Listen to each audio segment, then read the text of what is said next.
A Tyrannosaurus a legismertebb dinoszaurusz. Észak-Amerikában élt 66 millió évvel ezelőtt. 11 tonnájával ő volt a legnagyobb szárazföldi ragadozó, ami valaha élt. Ennek ellenére mi most a barátságosabb oldalával fogunk foglalkozni. Mint minden élőlénynek, nekik is párosodniuk kellett, és ezt az udvarlás előzte meg. Minden dinoszaurusznak más lehetett a násztánca. Például a ceratopsziák fejüket rázva a gallérjukkal udvaroltak. Ezzel gyakran elkerülhették az összecsapásokat.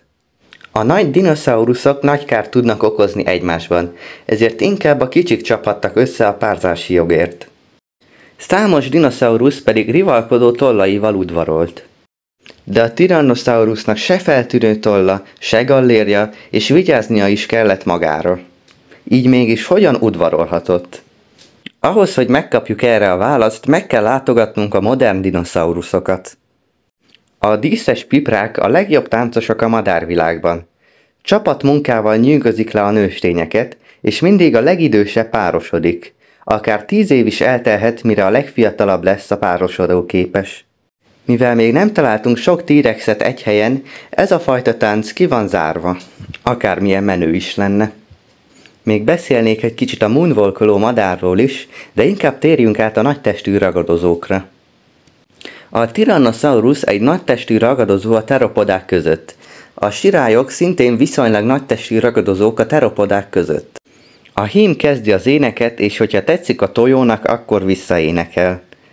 A nagytestű állatoknak sok energiát emészt fel, hogy megmozdítsák testüket. Erről a struc tudna mesélni egyet-mást. Napjainkban ők a legnagyobb theropodák. Ezzel ők a ma élő dinoszauruszok királya. Annak ellenére, hogy nekik kell a legtöbb energia a mozgáshoz, mégis ők csinálják az egyik legmegerőltetőbb táncot. Már csak azt hiányozna, hogy elrepüljön. Hogyha a T-rex legközelebbi rokonai így táncolnak, miért ne táncolhatott volna ő is ugyanígy? Nos, legfeljebb csak egy leegyszerűsített struc táncot vihetett végbe, ugyanis neki a guggolások már túlságosan megerőltetőek lettek volna, és nem is tud ugrani. Ráadásul amilyen préda állatok éltek akkor, minden energiáját a vadászatra kellett tartogatnia. Van még egy módja az udvarláshoz, amit minden tojásrakó végbe visz. A fészeképítés. A kertészmadarak a legfeltűnőbb gizgazókat is összeszedik, csak hogy lenyűgözzék fészkükkel a nőstényeket.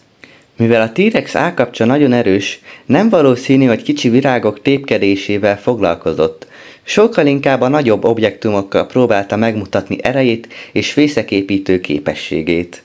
Például egy-két kidöntött fa és a préda állatai csontja tökéletesen megmutatják, hogy milyen erős. És természetesen az éneklés sem maradhatott el. Nos, mivel a legtöbb madárnak nem jó a szaglása, de a T-rexnek igen, még egy dolgot csinálhatott, amit a nőstény vitt végbe. Mivel a nem madár dinoszauruszok melegvérű hüllőszerűek, ezért a feromonok szintén fontos szerepet játszhattak. De nem vizelettel terjedtek, mint a ma élő hüllőké, hanem a levegőben, mint ahogyan a madaraké manapság.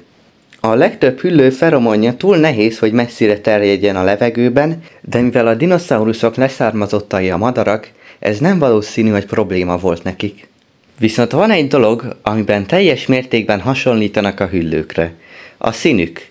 Nincsen tollazatuk, ezért muszáj volt a bőrüknek hüllőszerűnek lenni. És mint sok hüllőnek, lehet, hogy a párzási szezonra színük teljesen megváltozott. A nőstény színe rejtőbb színű, szimplább lehetett. A hímeknek azonban a párzási szezon kezdetére olyan színek is megjelenhettek a testén, mint például a sárga. Mivel a Tyrannosaurusnak nincsen közvetlen leszármazotta, a madarak nem az ő utódai, így csak találgatni tudunk, hogy mit tehetett, hogy párosodjon. Nem szerettem volna egy szimplán éneklő T-rexet beletenni a filmbe, hiszen már van egy olyan. Szerettem volna valami egyediséget beletenni, és a rajzfilmbe szerintem illik egy ilyen vicces paródiatánc. És a legjobb az, hogy még lehetséges is, hogy csinálta.